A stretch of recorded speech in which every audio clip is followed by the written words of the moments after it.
location. We did have until recently over in the Northern Design Centre, and more of it over in Gateshead. It's very good. We've got some good offices for nothing. Whatever you do, if you start a business, rent an office, we can generally find you one for nothing. So we do all that, and we support people through to full trading.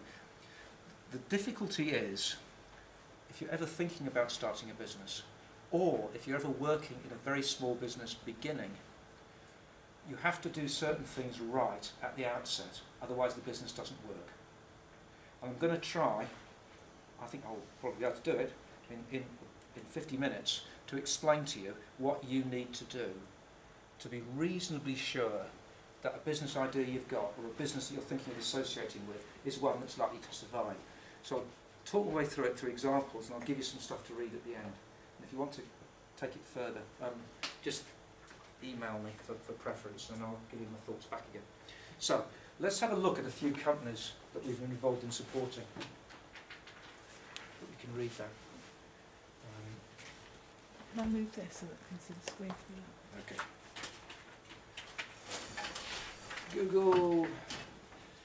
Google, the great friend. That's all right.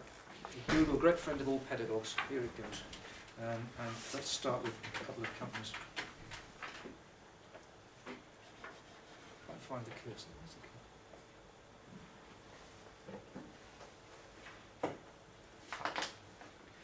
Now, let's start with a couple of companies that we're actually involved with, running or have been involved with in the past. See if I can do 4 of them quickly, very, very quickly. And you can tell me, answer a question or 2 at the end, all right? So write them down, I'm telling you. This first company is called Garbo. It makes, strangely enough, shirts, right? Mainly. It was put together by a girl who worked in marketing, studied marketing here, and has been trading for about six years or so. 6, 7 years, something like that. Right, this is the business. She had connections with rugby. That's a professional rugby player. He can't see him, he's a bit faint. That's because he's been playing too much rugby, with not enough time off. But he is. He's wearing a shirt. Professional rugby players have a problem with clothes in that they're fine when they're in their rugby top, but if you put them in ordinary clothes like this shirt, they tend to burst out of it like the Incredible Hulk on a bad day, you know, because they're thick around the neck. Upper arms tend to be very muscular, and so on. And as a result, they look odd in ordinary clothes that you get in Marks and Spencer's, which is where I go. Pay more, but you get style. So they need special clothes. This becomes a problem if you're dealing with professional sportsmen who don't just have to perform on the field, they also have to go and do various corporate events. So the Newcastle Falcons, sort of our local professional rugby union team, spend a lot of time going out doing fundraising activities and the like. They have to be dressed properly. Right, Garbo's business was, she developed a simple measuring system where she could send someone out to a rugby club and they'd measure, well, about 35 people, which would be like first team, second team, the coaches, maybe the managers, get standard measurements for them, then send the whole lot off to a tailor in Hong Kong, who would then send back, within a week or so, complete changes of clothing for all of them, to sort of dress them from top to bottom for corporate purposes. Mainly the shirts are the big problem, because that's what doesn't fit. They'd also do suits, they also do other things that go with it, right? That's the business. Simply equipping sports teams. She moved from doing rugby players to the opposite, which is jockeys. You know what jockeys are like? They're not very big. They fall through the arms of a shirt like this one, into the floor. So they need special shirts made for them and special suits as well. Otherwise they look too small for the clothes they're in. Right? So that's another one to do. So the business is based here and also partly in Ireland, both of which have riding and rugby a lot. Okay, and it works quite well. They've moved out from that again. Some parting shot on them. We'll now do stuff for weddings as well. If any of you have organised a wedding, you'll know it's difficult sometimes to be sure what the bridegroom and best man are going to wear. So they do this for you, which is great. Okay, with me so far? Right, let's try another one. let's try.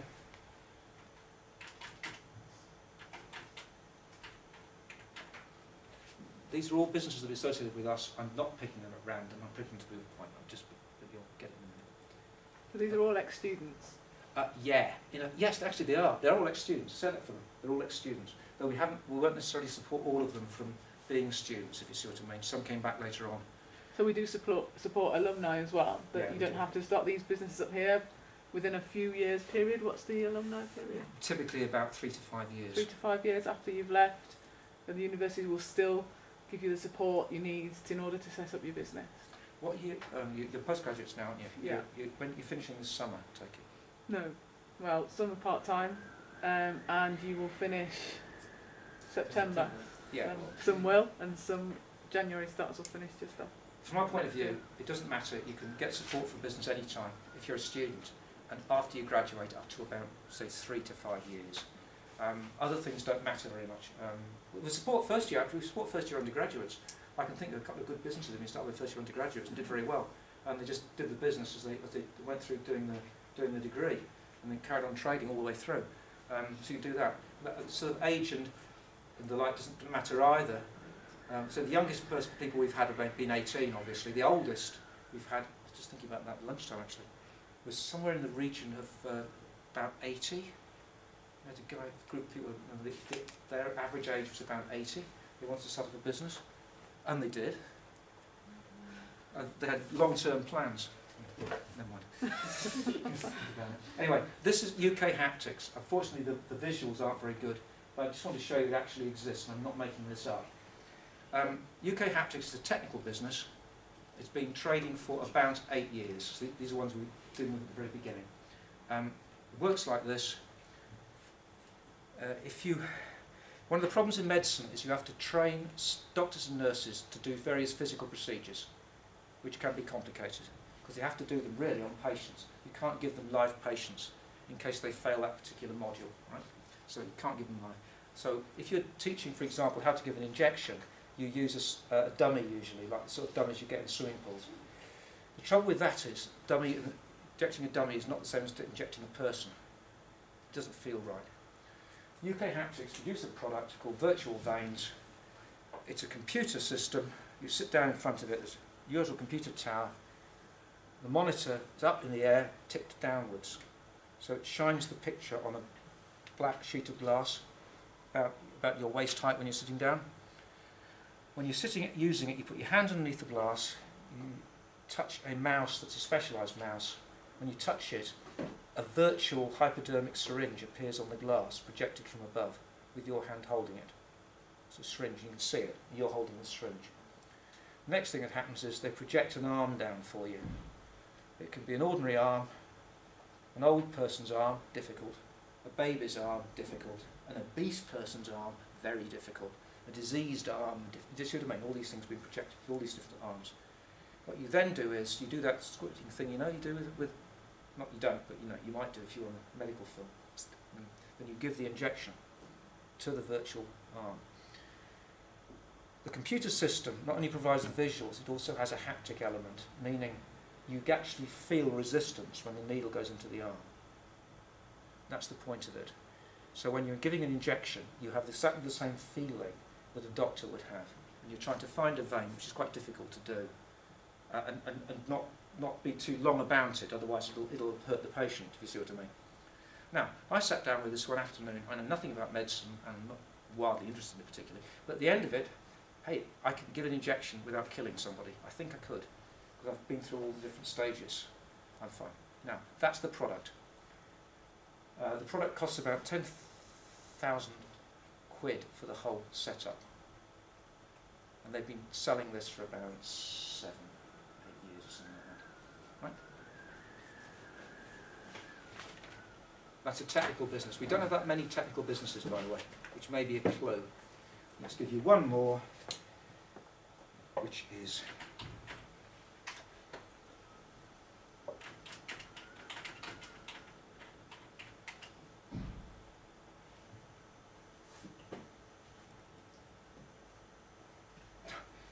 not that one.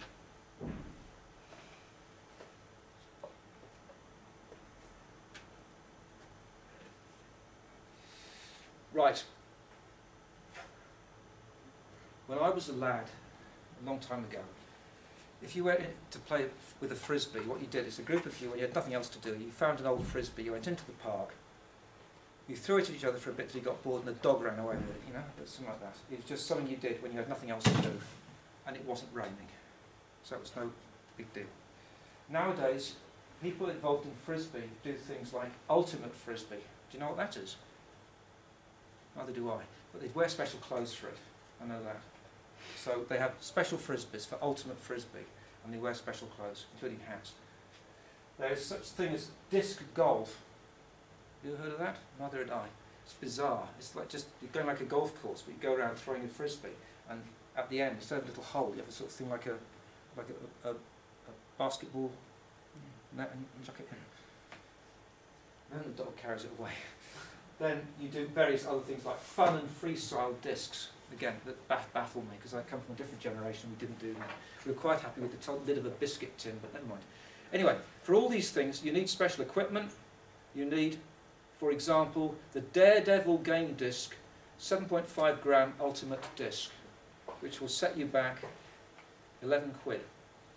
14 quid will get you 2 double disc cord discs from DDC Whammo.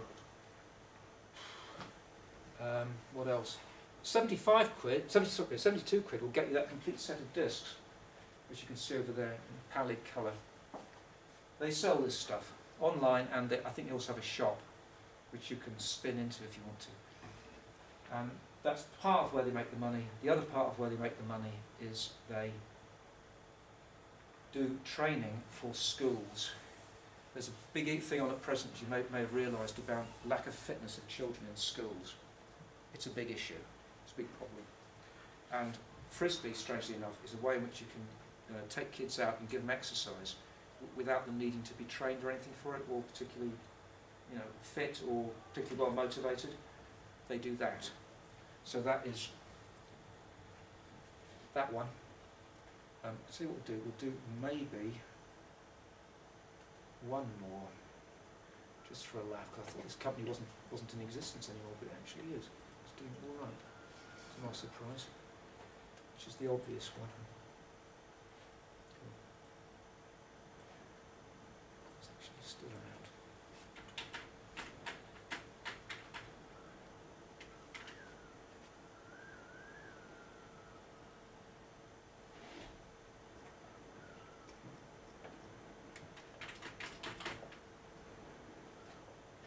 That's the one.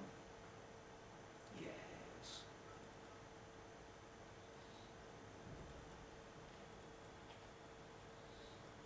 It's a few years ago, but it's still going strong. Sorry the picture's so small. I don't have a bigger picture than that, and I don't know why. Never mind. Very simple company called Black Hawk Hearse. It offers motorcycle hearse services. It's a Harley Davidson hearse. It's a big motorbike with the back wheel taken off and the tractor unit and the hearse behind it. The point being, it's used for novelty funerals. Originally it was intended for bikers. Bikers didn't go for it, well, the families didn't, but other people do, and it's used for basically novelty funerals. And the guy just offers a hearse service like anybody else might offer a hearse service, only it's a bike one. It looks spectacular. It's too small to see it. When it's laid out, it's enormous. It also has a special carrying unit, which is a four-wheel drive, black four-wheel drive, tagging a big trailer, which is black as well, and has this picture on the side. That's the business. It employs maybe 2 or 3 people. Catch the Spirit, by the way, employs 2 people. UK Haptics employs about 3. Garbo about 3. Now, we come to the point of the exercise. We've got 4 companies.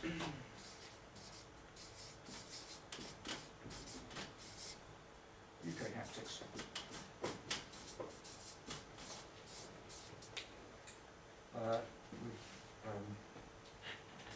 Catch the Spirit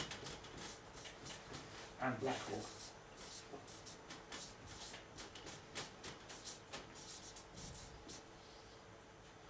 Now, very, very quickly, and you can do this very, very quickly, because most new business ideas, when people think about them, or judge them, they judge them fairly quickly. That's certainly people doing it for a living do. I want to ask you, which of these you think is likely to be the most sustainable? In other words, to survive commercially and grow. Simple as that, right? I'm going to go through them one at a time. Which of these do you think are most likely to survive commercially and grow? And you just do it. We'll do it by a show of hands. It'll be simpler to do it that way than doing it other ways. Right? So, first off, Garbo, which is measuring shirts for sports people. Who'd go with that one as just one? UK Haptics?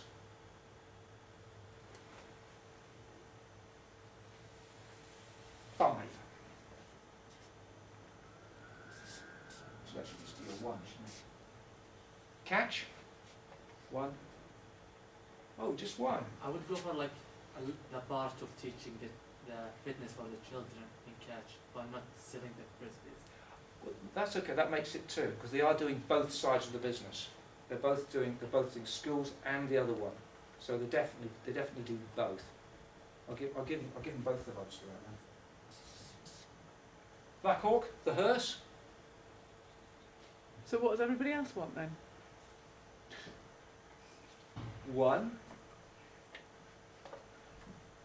Just one.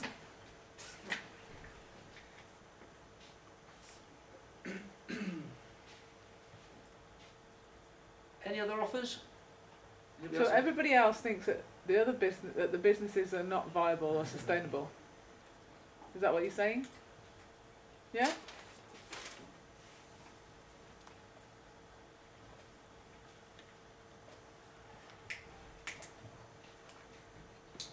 By the way, Black Hawk, by the way, UK Haptics comes out on top. The people who like UK Haptics, why?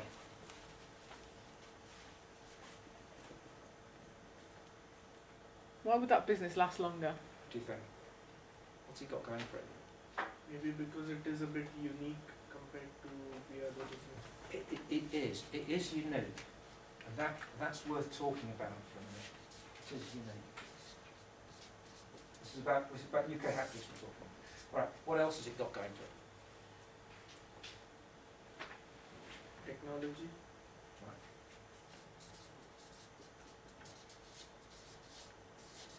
Anything else?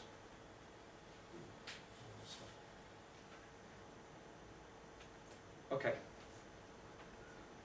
Let's just ask the question a different way. See what you think.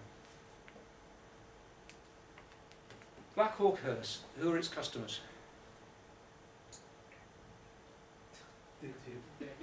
No, Dead it's people. not. No, they're not. It's the families of dead people. Incidentally, when Black Hawk Hearse did their first business plan, it had mortality rates for bikers on it, you know.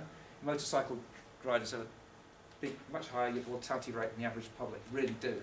Huge, you know, and it made a big difference to the earnings of the company. Strangely enough, hardly anybody ever rides in the back of that as a biker. They're just ordinary blokes like me, whose family seem to think they do well with a novelty funeral. It's just literally the case. Hardly any bikers use it, but it's the families of people who've deceased, right? Are there a lot of families of people who've deceased around in the world generally? The answer is yeah. Everybody, or almost everybody, at some time or other has to deal with a funeral. So the customer base is huge. Potentially. It's not, and it's true generally across the country. There are lots of people all the time looking for, so that the potential for getting employment as a hearse company is always there because there are always customers. There's also a lot of competition, but there are always customers. There's a broad customer base. What about the frisbee thing? As I said, the training for the kids' fitness, that would be a good idea, but selling the frisbees? Well, what they do actually is, what makes them the majority of their money is the training, which they do with schools. And strangely enough, schools have money to pay for this sort of thing, because there's a big concern. All governments are concerned with unfit children, so they'll actually put money in this, and you can do all sorts of training businesses for schools. Football training is something else that people And do. it's like guaranteed money because you're gonna get it from the government. Yeah, it's guaranteed money. It's not, you won't make you a fortune, but it'll certainly get your business going. And you don't really, it's not difficult to get hold of it either. All you have to do is make yourself known to the schools, which is, and you have to be qualified to do it, obviously, you know. So, and then you have to have a frisbee. But these things are not insurmountable. So, okay. There's So- also self-promotion, because they're promoting the idea to young kids who will then Yeah. be interested in to go out and say, Mum, can you buy me a frisbee? Can you get me this? And then they get interested in a sport. So it's self-promotion as well as a government initiative. That's the thing. I'll skip UK haptics for a minute. We'll come to that one at the end. Garbo. Are there many? Their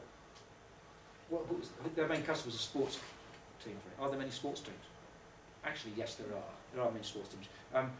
Particularly if you're able to extend internationally, which is what she does. She works internationally. Wherever there's rugby plays, all over the place.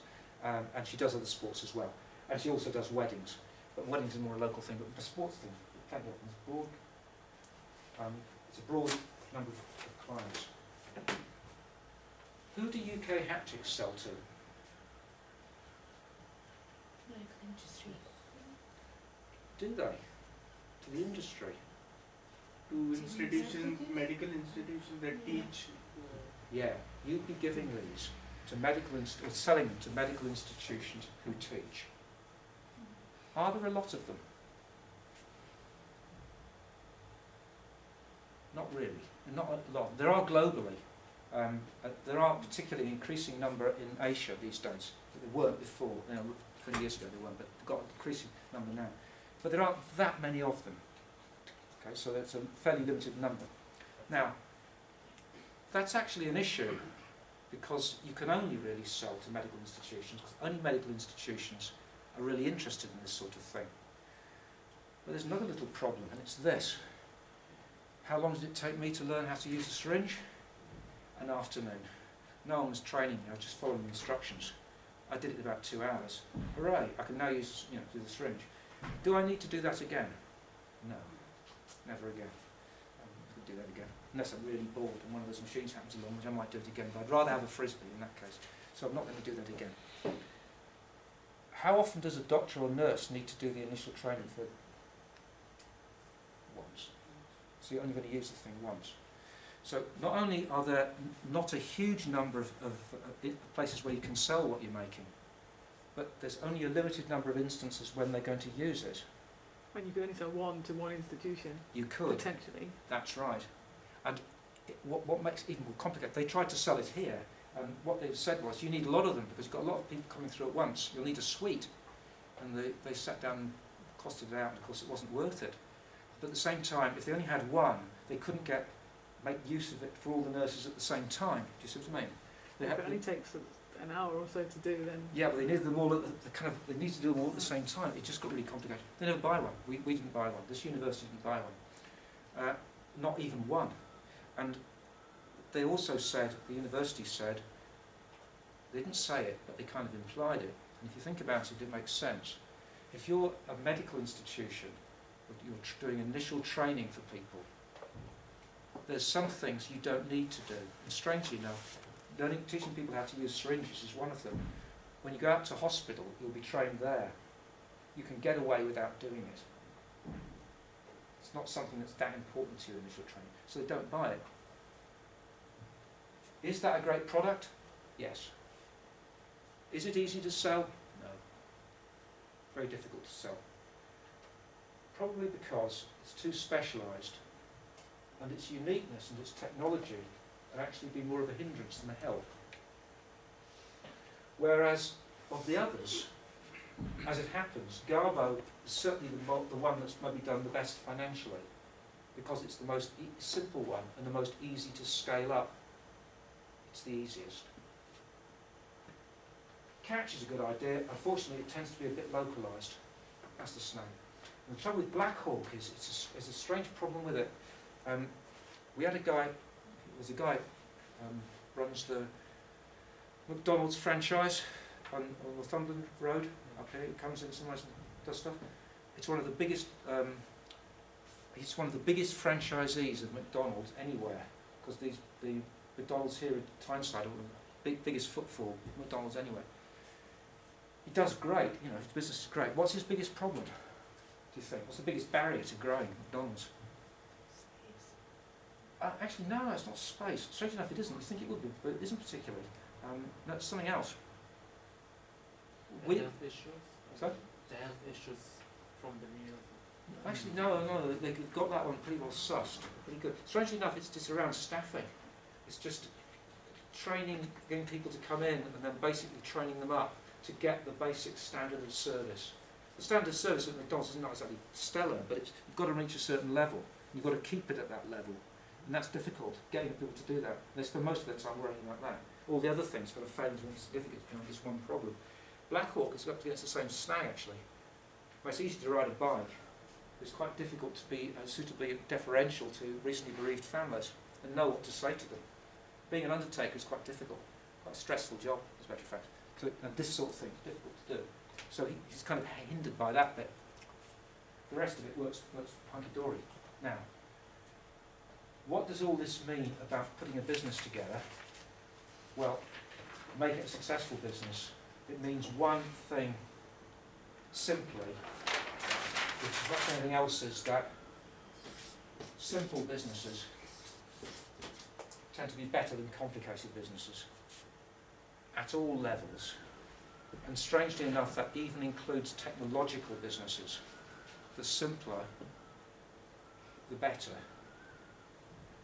Because running a business generally, even a small one, involves a whole range of different factors you have to get right. Get them wrong, and it doesn't work. And you can only do that if the business idea you've got is a very, very simple one, which is where the planning comes in. I'm going to just do an activity or two, it really is an activity or two, about planning, because you are planners. When you start up a business, you generally produce a business plan. We'll give you an example of what one looks like. I'll explain what the main concepts behind it are, and then have maybe a more sophisticated one, and you can see how it's put together. Get this right, and the business works right. You have a simple idea, moderated by basically an effective plan. By the way, not all people suggest talk about planning so much nowadays, but I think in this case it's worth doing it. If you get those two things right, you'd like to have a business that's going to work. Don't get involved in a business that's complicated and hasn't got a plan. Right? So this is your strategy. This is your strategy. This is your plan, this is your strategy. Okay, let's have a look at an actual business plan. So there should be one in here. Yes, there is. I don't know actually how many of you there are.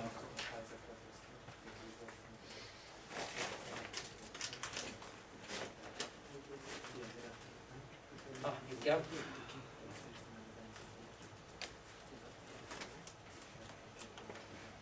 The thing about a simple business plan as well is it's more flexible to change. Things like these complex technical aspects of it are restricted by change and the technological advances that come along with it. Here comes a bit of plan for a business, an actual business, one the ones we supported. I'm going to start with a very, very simple one, and kind of quickly try and work up to one that's much more sophisticated. You get the general idea. No problem with it. Oh, sorry, yeah, sure. Thank you. And I've also got the financials that go with it. So, Put this hand out. yeah. Thank you very much. These are real. It's a real business. Let me tell you one or two things about it.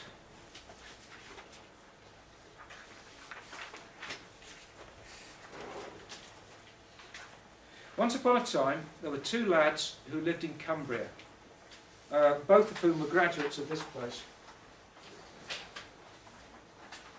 But they didn't let that stop them.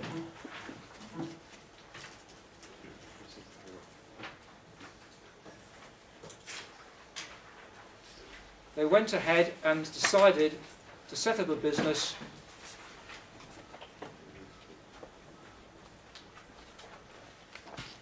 that was about,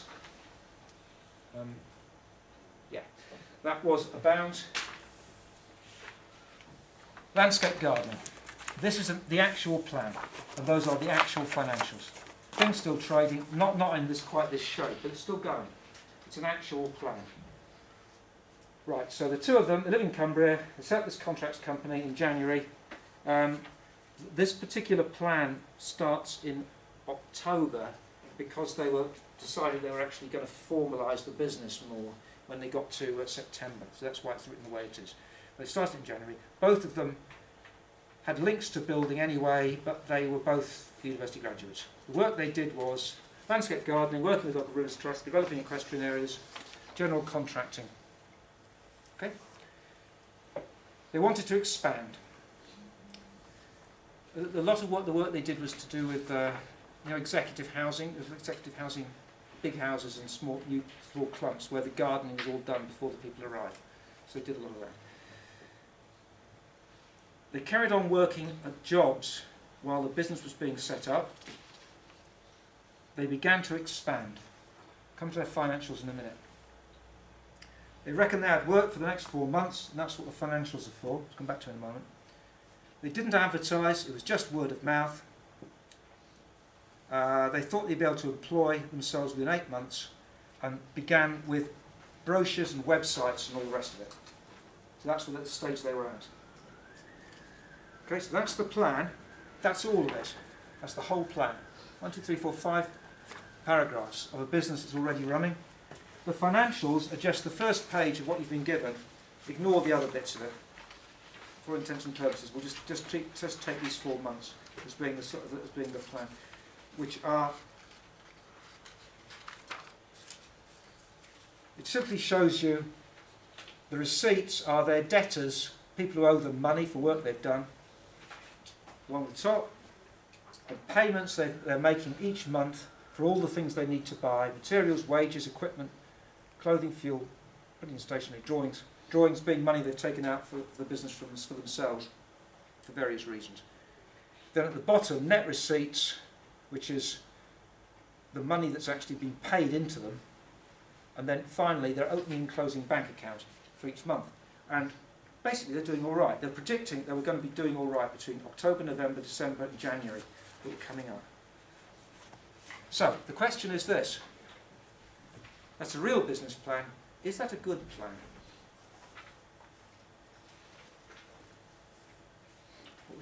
Would you, for example, be inclined to support a business like that if you saw a plan like that? Who'd say yes? You mean having only these documents? Only having what's that? You mean having only these 2 documents? Yes, this is the plan. This is all they have. Is this a good plan, would you say? Would you support a business who came along with just these 2 plans? With just these 2 bits of paper? No. So you've got some no's. Let's see the no's. Let's show our hands for the no's. Yeah, there's quite a few no's. Any yeses?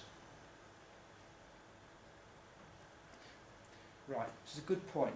This is a very good point.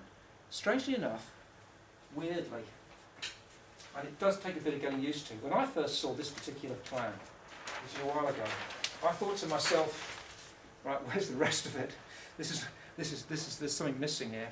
And then it gradually dawned on me that it's actually quite a good plan. And having seen other plans since, I can show you examples of bad plans, by the way, which I maybe will do if you're interested.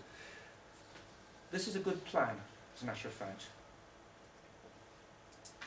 It may not be what you, as planning managers, think of necessarily as what constitutes a good plan, but it is in the context of these 2 people doing what they're trying to do.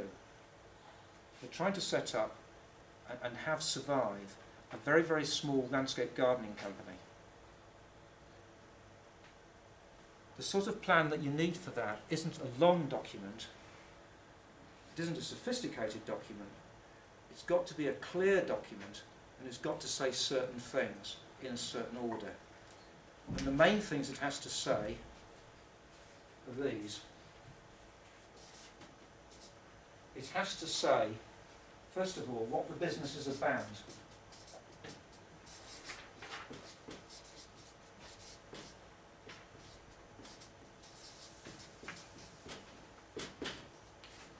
That's the most important thing. Anytime this university, you've got maybe 30 to 40 graduates or students working on new businesses that are actually working.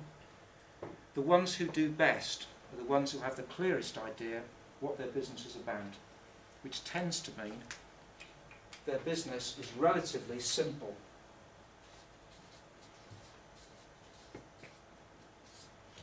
Straightforward, like Garbo was, relatively straightforward.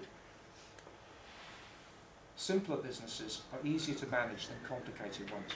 And the reason is, when you're running a business, a small business, you have to do everything for yourself. All the activities. Operations, finance, hiring people, marketing, sales, all of it, all at once.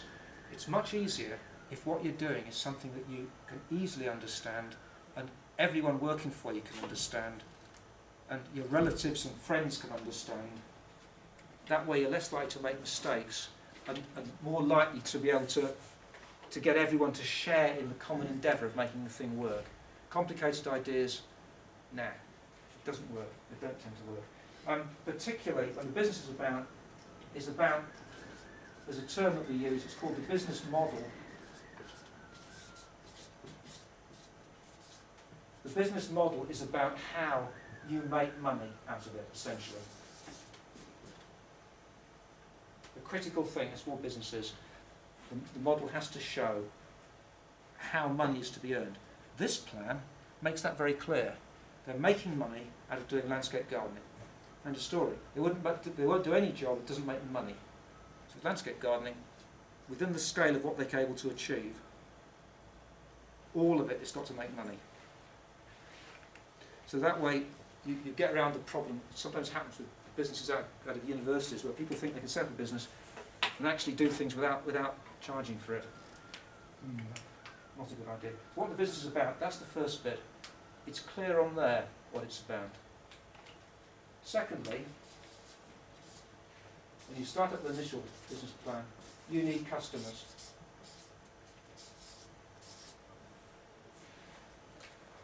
When people put business plans together here, we like them to have actually identified who their initial customers are going to be. Actual people, real people you can put a name to. They haven't done that here, it doesn't matter, because as it happens we know they have them and they're able to identify what they're like. I've not said anything about markets here at this point. I wouldn't say anything about markets, because markets aren't relevant when you're starting a very small business. Which is a mistake very often, again, is made by businesses coming out of universities, where people say, I've got a bright idea here, there must be a great market for it out there somewhere, worldwide. And there might be. Lots of ideas come out from people who are studying at university, really bright ideas that were really useful somewhere. Unfortunately, you're not somewhere. You are where you happen to be, in the situation that you happen to be. And the businesses that survive are the ones who are able to get hold of fee-paying customers they can really access, who they can talk to and get to pay money straight away. That's what determines whether a business will last or not. So you've got to be able to identify customers that you can actually access, not potential markets for any small business you're starting. What was wrong with UK Haptics, by the way, is they didn't have a list of customers when they started. If they'd started with a list of customers, they'd probably not have started. You know, if they sat down and asked the customers what they want, the customers didn't actually want a fancy machine. All they wanted was to solve the problem of what you do when you train nurses, and the simplest way of solving it is just to pass it on to the next person on the line and just ignore it. So that's a reasonable customer reaction, so you didn't need your services. Right, so you need customers, you need, thirdly, operations.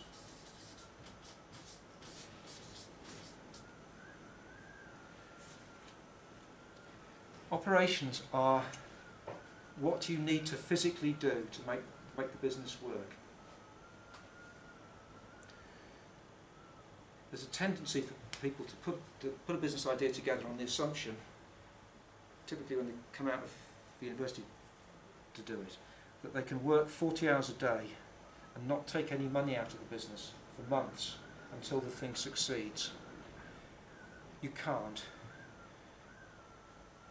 you need to, in any this initial business plan, have written down how much you need to do to produce any unit that you're going to sell and how long it takes.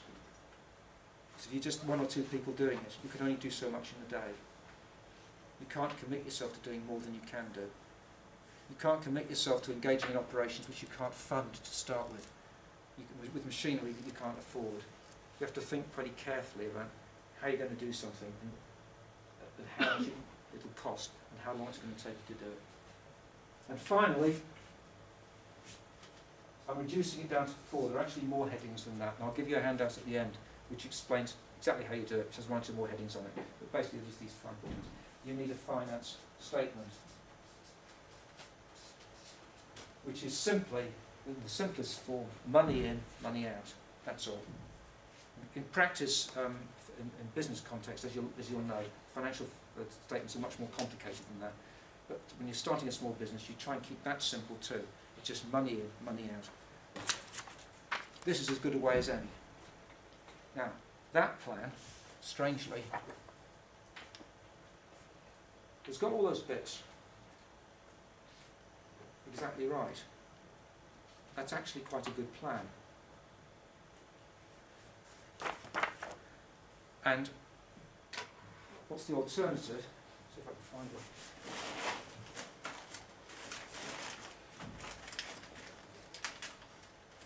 Oh,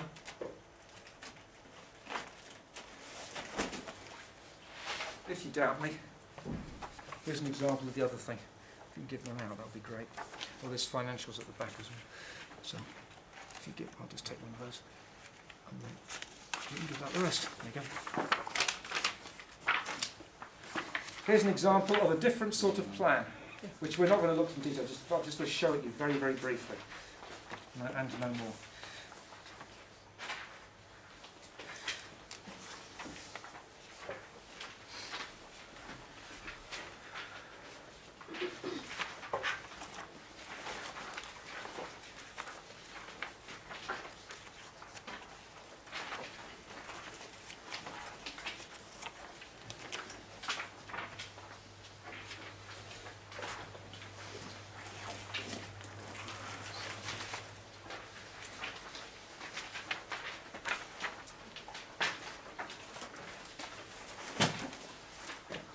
Good?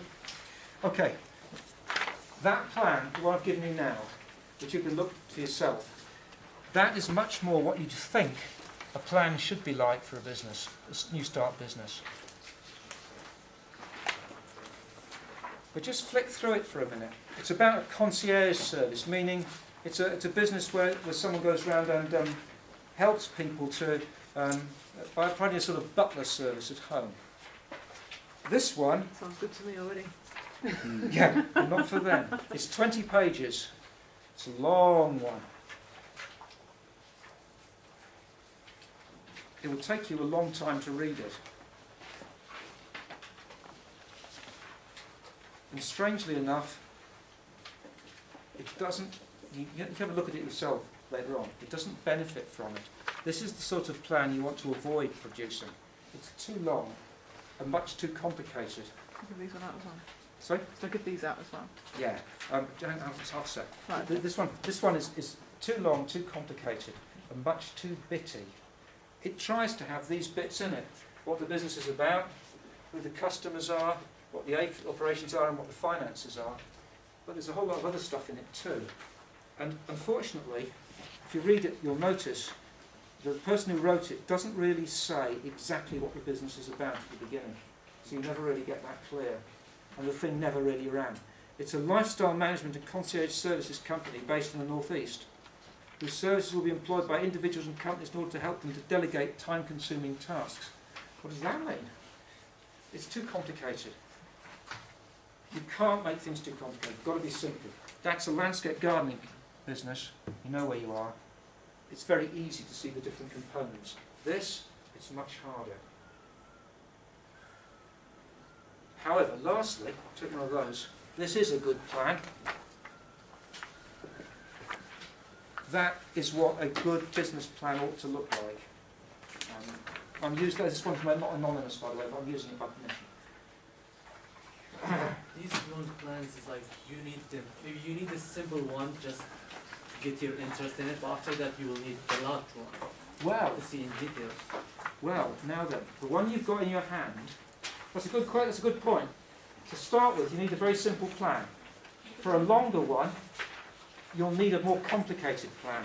The one you've got there, the one I'm giving you now, which is in fact pages, is it? I've got how many pages it is. It's not more than 20 pages, anyway. Oh, it's not pages, it doesn't really matter. It's in 9 sections. This one here. This is for a very sophisticated consultancy company that operated over a period of about 5 years, traded within this region internationally, and traded with a number of very big clients. It's actually a very sophisticated plan. It's not more than about 15 pages long. That's as long as it needs to be.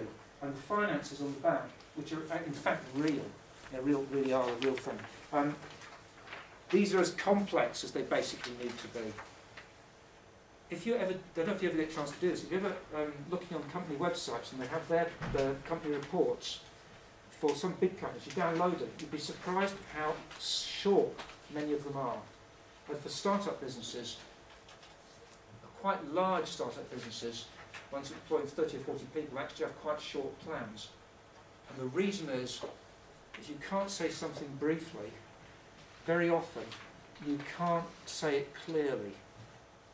Now, it's different in big organisations like local authorities or big corporations or universities, God help us, where if they want to put down a plan, they'll put it down in 50 words if they can't get away with doing it in 100. You know, you haven't got time for that in a small business. It's got to be exactly right. This is a brilliant plan. It exactly explains what the company is doing, which is a complex thing. It's called service design, which you wouldn't have probably have heard of, but when you read this, you know what it is. It's using basically design skills to solve complex problems in organisations. Right? It's a complicated thing. They explain how they've gone and got customers. They've explained how they work with the customers. They've explained how their finances are running. Based on this plan, they decided to shut the business down. If you're curious about how it works, have a look at it and see if you can spot why. Take it away with you. Just have a think about it. Take it home. They shut the business down shortly after writing this. Have a think. See if you can think why. But the owners shut it down.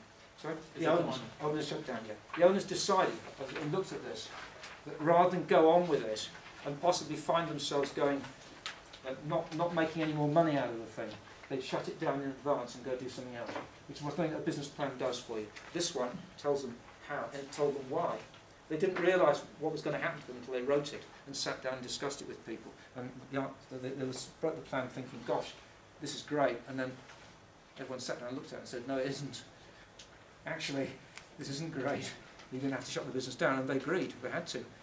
So this is what a good plan for a business is like this. Have a look, see what you think. Thank you for your patience with me. I'm very sorry that I got the hour. Big point. Oh, that's broadly what we do. Have a think about that.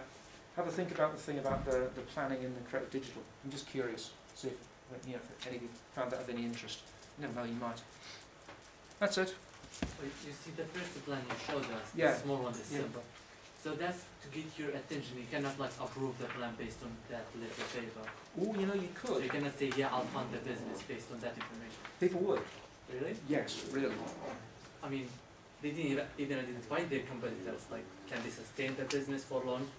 I mean, other competitors wouldn't stand there and say, oh yeah, they are taking customers. How can you be sure you can retain these customers? If you're an investor, they weren't after investment. If you're an investor looking at it with a company, and they give you a very short plan, that's not necessarily a negative thing. If they can't explain themselves very clearly, that's an utterly negative thing. For a landscape gardening company, that is a very clear plan. And I'll tell you something else about it. It reveals something about that business that suggests it might grow like mad. And you might get this one, you never know. Where's the business based? The little gardening business. It says on it, where's it based? Cumbria. What do you get in Cumbria? A lot of them wouldn't know where Cumbria is. Cumbria, so where Lake District. It's Lake the west District. of here. Like countryside. Yeah, it's countryside. And particularly, it's beautiful countryside, it's the national park. It's the big national park. In the national park, the planning laws for building and everything else are quite different from what they are elsewhere. If you want to do landscape gardening there, you have to abide by a totally different set of rules than the ones you have to here in Newcastle. They're much, much more complicated, particularly if you're putting up new buildings and changing the landscape markedly. Most landscape gardening companies don't know how to read complex planning documents. These lads do. That's what made the business at the end of the day. The business is basically based on the fact not that they could do landscape gardening, though they could, but because they could interpret the planning regulations. That business plan actually tells you something powerful about the business. To some extent, I don't think they even realised the business advantage that they had. That's it. Thank you very much.